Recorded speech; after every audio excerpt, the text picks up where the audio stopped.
Conspit is a relatively new name in the sim racing scene, and like any new brand, it faced its fair share of challenges. Early on, some people questioned their credibility, wondering if they were just another startup trying to make a quick buck. But after a thorough conversation with the team, I got a sense of their seriousness. They shared their roadmap with me and sent over the 300 GT for review. I appreciated their openness and approached it with no preconceived loyalty. As always, my opinion is earned, not bought.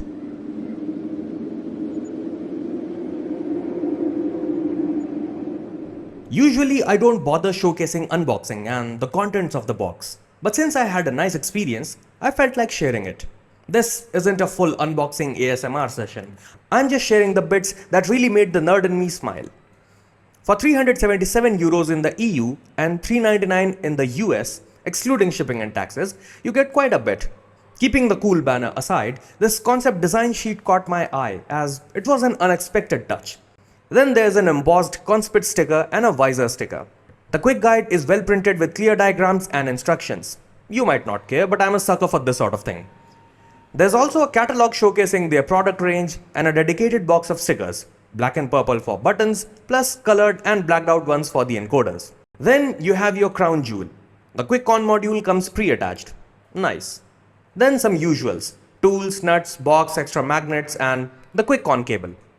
Alright, enough about the box. Let's talk about what really matters, the wheel. And I gotta say, it looks amazing. Now I could show you the wheel in some slick angles while reciting the spec sheet in a voiceover. You would think I know a lot, but really I'd just be gaslighting you into thinking that way while getting away with a lousy video and a free product. But how do I put this delicately? I don't want to. I'm doing a teardown. Also, the usual disclaimer, do not try this at home, this will void your warranty. If something happens, contact your reseller or reach out to the manufacturer.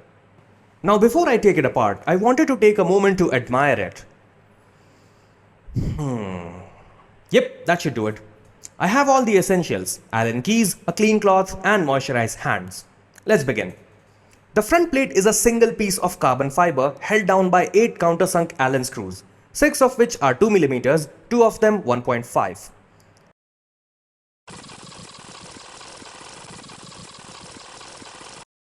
Now that all the screws are out, the only thing holding the plate from lifting are the encoders and funky switches.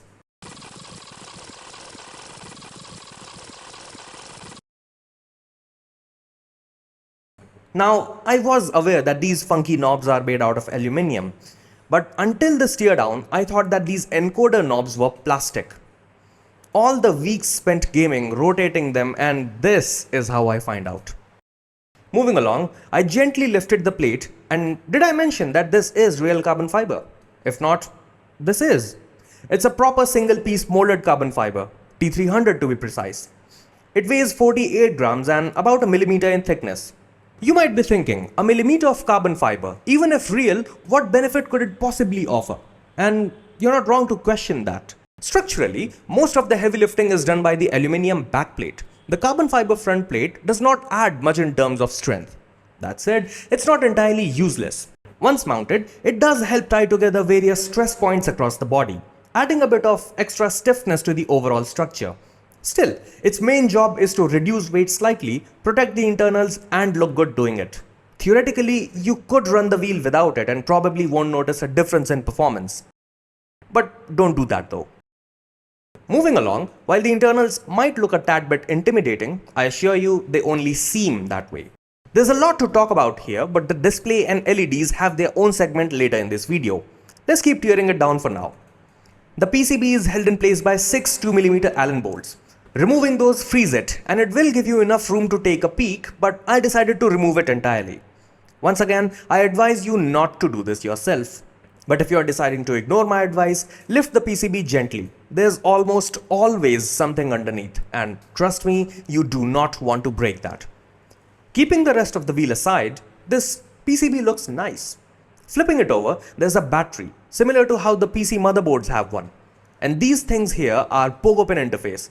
If you're wondering why is it on the back side, well, the paddle shifters are wireless. The pogo pins are on the back side of the shifter, but none of that is why we dug this deep. Moving along, this right here is the quick release signal adapter board, which is also responsible for the QuickCon adapter. By the way, did I mention that this wheel is compatible with any of the wheelbases available in the market? If not, there you go. We'll talk more about it shortly. Now let me tell you why we dug so deep, so that we can see if this thing is capable of handling stress and high levels of torque. And looking at the housing, it's quite beefy, 2 millimeters thick, and from what I can see is a single piece die-cast CNC machined aluminium shell. I really doubt anything is going to happen to it. Also, the grip handle is held in place by 4 2.5 millimeter Allen bolts. Now I can safely say it is very well built. Now let me quickly put it back together and give the screen a good wipe so that we can move on with the rest of the review.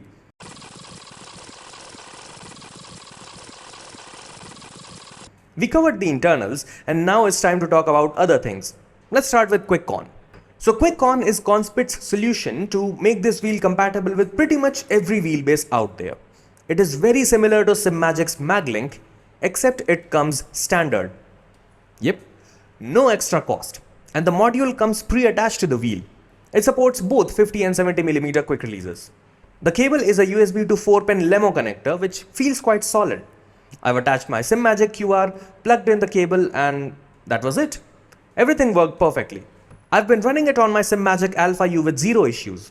No random disconnects, no cable snapping out mid-race, no input delays, nothing. It just works. All in all, a sweet little thing that makes life a whole lot easier. Ergonomically, this wheel is excellent. Easily one of the best I have used. I know comfort can be subjective and people have different hand sizes, but this one fits my hand like a glove. Even during extended sessions, I did not experience the usual hand fatigue I tend to get after an hour or so of continuous driving. I'm not exactly sure why it is, but from my experience, this is likely due to the rim's slight inward curvature. The grips angle inwards, putting my wrist in a more natural position and keeping my elbows relaxed. It is subtle and not immediately obvious, but over longer sessions, it definitely makes a difference. The push buttons are spaced out and placed so that I didn't have to loosen my grip to press it. The encoders and funky switches do require taking one hand off the wheel, but that's more about control layout than ergonomics itself. These grips play a huge role as well. This is TPU or thermoplastic polyurethane, and that's a great deal. You see, manufacturers sometimes use TPE or thermoplastic elastomer, which feels softer at first, more rubbery, but that softness comes at a cost. It wears out faster, can get sticky over time, and does not hold up as well under pressure or heat. In my opinion, TPU is a better choice. It's a bit firm, but more flexible. In my time spent, it has held its texture well and does a good job at resisting the oil, dirt, and sweat. Now here's something which I recently discovered.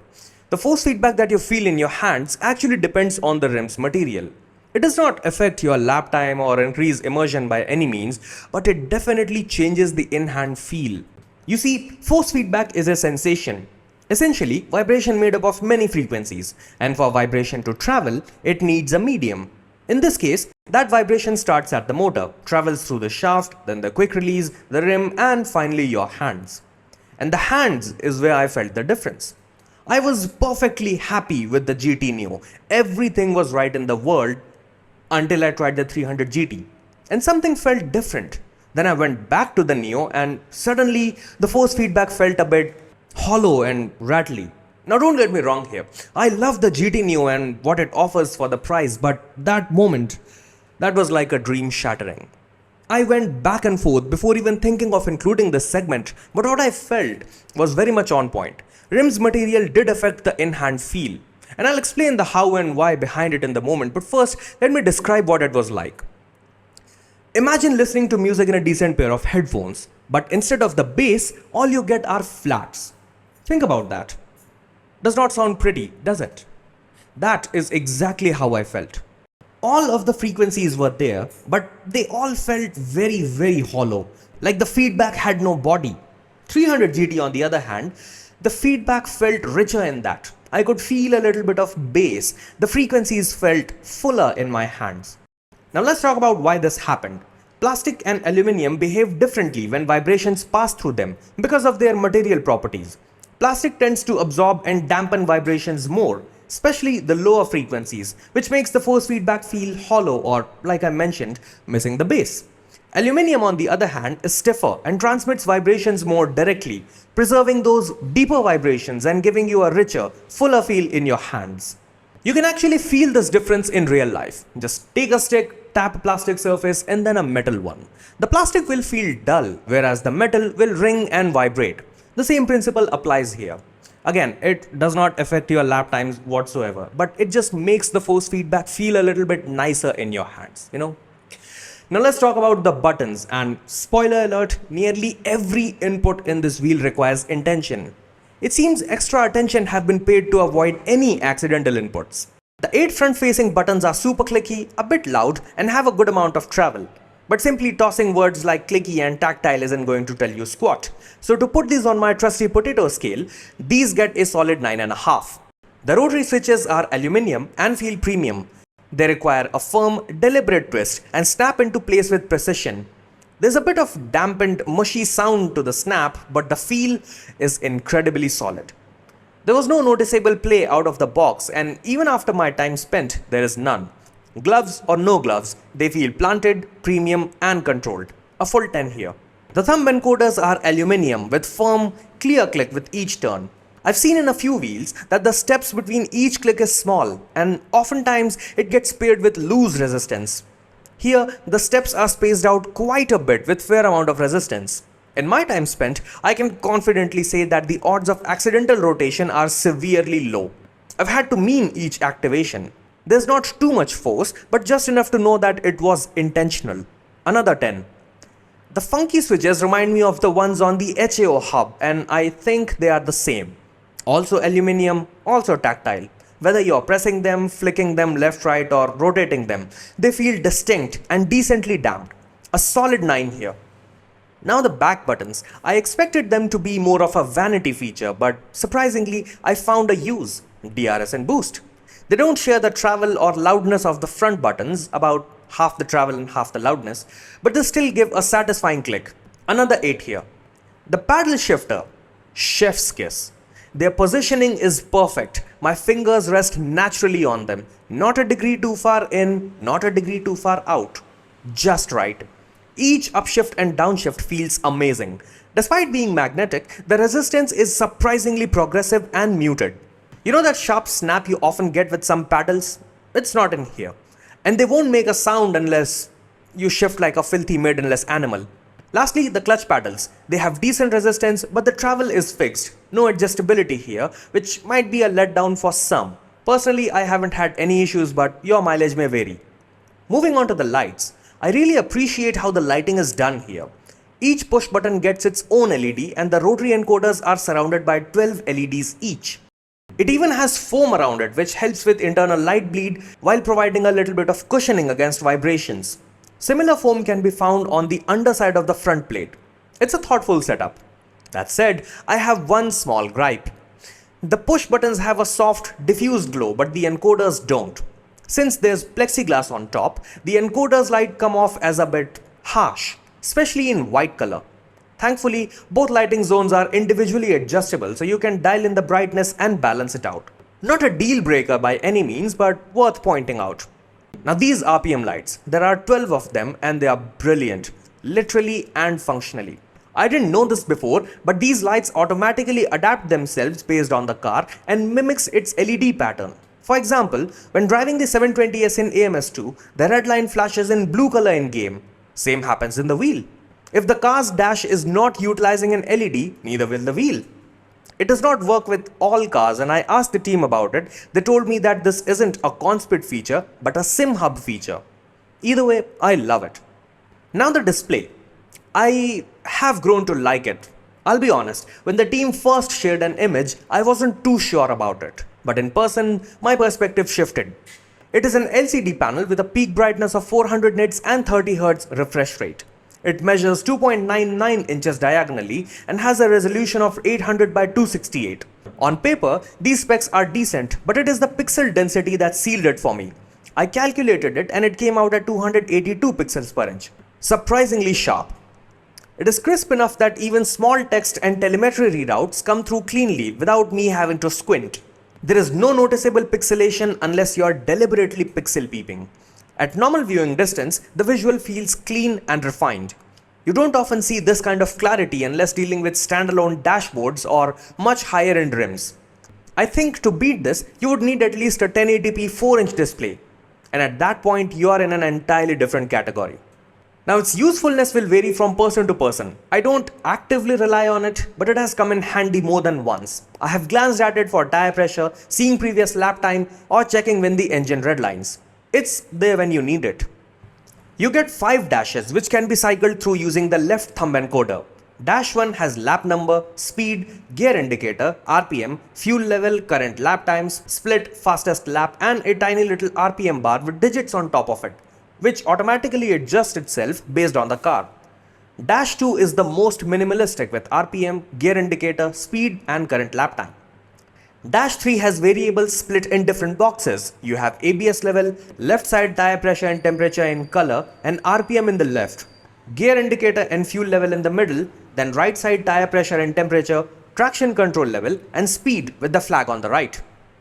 Dash 4 is also kind of minimalistic but has RPM, speed, brake bias, previous lap time, split, and gear indicator. Compared to Dash 2, I like this one better. Dash 5 has neat outlines with lap time and split in one box, gear indicator, speed, and RPM in the middle box, then separate boxes for tire pressure and temperature in color, ABS, and traction level. Even though it displays some essentials, it is non-customizable for now. The display isn't SimHub Dash compatible. But I do have some good news. Conspit and Lovely Dash have partnered up to come up with something spicy for the 290 GP and 300 GT. So while right now we are unable to change between imperial or metric units or a mix of both, odds are that might change soon. And while we are at it, I would prefer to have at least a couple of editable layout with basic drag and drop elements. In its current state, it is functional, but you're logged into what it provides you. Onto the software now. It is called Conspit Link, and before moving forward, yes, the wheel is SimHub compatible, so you can go ham with the lighting effects. The UI uses a clean, serious looking dark theme. On the main page, you can adjust brightness levels for the buttons, rev lights, knob LEDs, and the display. Clutch mode selection is also available right here. There are 2 additional plugins listed, but we'll skip those. They aren't directly tied to the wheel. Clicking on the wheel icon takes you to the dedicated settings page. SimHub mode can be disabled with a single click, though I am not sure why you would want to. Below that, there's a global button color option which lets you sync all 8 buttons to a single color. The color options are limited, but hey, if a product is SimHub compatible, you can't really complain. For the knob LEDs, you get 2 modes here: show current ABS or TC level, or illuminate the dial dynamically as you adjust it. You can even turn off the inactive level lights and have it look even cooler. It's great that the software gives you these options without needing you to jump through hoops for a decent lighting setup. Aside from that, button lighting can be set to either stay on or flash. Then you got your dash switching hotkey, which can be reassigned to either of the back buttons, thumb encoder, funky switches, or any of the rotary encoder. All 3 rotary encoders are absolute encoders and can be switched between rotary switch or encoder mode depending on the game. This will come in handy when playing Automobilista 2. And lastly, you've got your clutch paddle calibration here for both shifter and clutch. So we know that the software is solid, and since we are almost at the end of the video, I saved the best feature for last: encoder remap. In case you're unfamiliar, let me explain. Let's say you want to assign more than 2 functions to a thumb encoder. And no, I'm not talking about using it for menu navigation and then as brake bias for later in the race. I'm saying assigning 12 different functions to a single thumb encoder. Sounds promising, right? That's exactly what the team has achieved. The middle encoder knob cycles through 12 different layouts, letting you adjust various inputs using these 2 thumb encoders. Right now, these encoders adjust brake bias and TC cut. But when I move to position 2, the layout changes. Now I'm adjusting the engine map and force feedback. At position 3, I can move my seat back and forth and up and down. Just like this, you can have your thumb encoder do multiple things. And if you forget which encoder slot controls what, you can name each layout in the software so you don't have to remember everything. Also, you can do stuff like this. This level of customization gives you incredible control at your fingertips, making in-race adjustments easier and not having to rely on the keyboard as much. In my opinion, this feature seriously sets this wheel apart from many others in its class. Now with everything covered, here's where I stand. You know that saying, first impression is the last impression? The first time I reviewed a Conspit product, the HAO Hub, I wasn't impressed. It was priced quite aggressively, the software felt like it wasn't ready, the display was a hit or miss for me, and it wasn't SimHub compatible. But now after seeing what they have accomplished with 300 GT, calling it mere progress would be an understatement. It is a gigantic leap forward. Honestly, the only thing which I can nitpick about, and I'm only doing it for the sake of nitpicking, is the push button's light being subtle and encoders being harsh. But even that is so subjective that most of you won't even bother with it. From build to software to some of the thoughtful design bits, it is truly a remarkable product. The only thing it is missing right now is the display customization. But with Conspit partnering with lovely sim racing, that could be coming soon. All in all, Conspit, hats off. That's been it. Until next time, and may the downforce be with you.